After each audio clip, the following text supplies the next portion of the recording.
কাকে জেল খাটাবো শুরু হয়ে গেছে প্রসেস।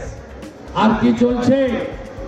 শুধু কেষ্ট করলে হবে না, আর একটা গর্তে ঢুকে গেছিল কাজল শেখ, মাল তুলছে। বীরভূম জেলা পরিষদে কোন হিন্দু ঠিকাদার কাজ করতে পারে না। হিন্দু ঠিকাদার কাজ করতে গেলে তার কাছে 20% অগ্রিম কাটাকাটি চাওয়া হয়। এই টাকা সভাধিপতি ভাগনা বাপ্পা শেখ, ফিলিপ শেখ, কাদির জিলানি, যুবরাজপুর পুরসভার উপপুরতার ভাইপো সুমন হোসেন ওরফে সাদ্দাম তোলে। হ্যাঁ কিনা? হ্যাঁ কিনা? জেলে যাওয়া উচিত, হ্যাঁ কিনা? আমি ওয়েলকাম করছি। আমি কোর্টে গিয়ে বলবো এই মামলা সিবিআইকে ট্রান্সফার করা হোক এবং আইসির দুটো মোবাইল যেমন নিয়েছে, কাজলেরও 2, 3, 4টে মোবাইল যেন নিয়ে নেয়। তাহলে আমার অভিযোগ সত্য কিনা নিরপেক্ষ তদন্তকারী সংস্থা তা প্রমাণ করতে পারে। আমি রেডি আছি। আমি আগে বলেছি, বারবার বলবো না। ও তো একটা কর্মচারী, গ্রুপ ডি, তৃণমূলের র্যাঙ্ক এন্ড ফাইলে কাজলের র্যাঙ্ক হচ্ছে গ্রুপ ডি কর্মচারী। আমি ওর মালিককে হারিয়েছি। ও ভাইপোকে মাসে 10 কোটি করে টাকা দিচ্ছে, এখান থেকে তুলছে 25 কোটি। 10 কোটি করে টাকা দিচ্ছে, তাই ভাইপোর বলে বলিয়া।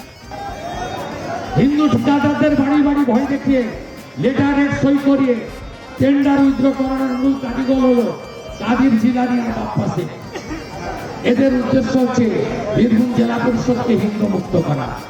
বীরভূমে ময়ূরাক্ষী নদী, অজয় নদীর উপর থাকা সমস্ত সরকারি অনুমোদিত বালির ঘাট থেকে প্রত্যেক দিন 10 লক্ষ করে টাকা ওঠে। বাপ্পা শেখ এবং ফিলিপ শেখ টাকা তোলে। হ্যাঁ কিনা? বীরভূমের রাজগ্রাম নলাটে পাথর ক্যাসারের ডিসিআর গেট থেকে কালেকশন হয় প্রতিদিন গড়ে 10 লক্ষ টাকা করে। বাপ্পা শেখের মাধ্যমে কাজলের কাছে যায়। হ্যাঁ কিনা? লড়াইতে দেখা হবে, সাফ করতে হবে। 21 আর হবে না। লোকসভা ভোটের পরে কিছু করেছে, করতে দিয়েছি আমরা। ভরসা রাখো, 21 অতীত। যা অত্যাচার করেছে আর করতে দেব না। ভরসা রাখো নরেন্দ্র মোদীজির উপর। আর ভাগাভাগি একদম হবে না।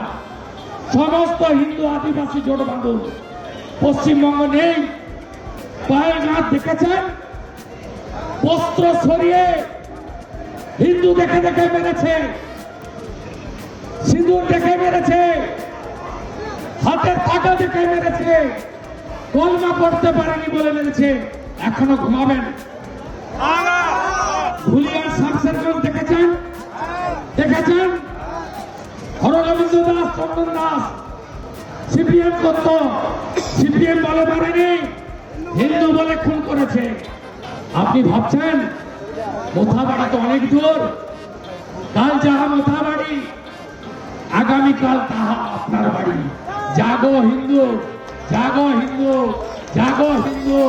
হিন্দু যদি বাঁচতে চাও, হিন্দু যদি বাঁচতে চাও, এদের তাড়াতেই হবে। নিচে পড়ত, উপরে নরেন্দ্র মোদী, মাঝখানে কিচ্ছু দেখার দরকার নেই। কে মন্ডল, কে জেলা, কে প্রার্থী, কিচ্ছু দেখবেন না। এ লড়াই বাঁচার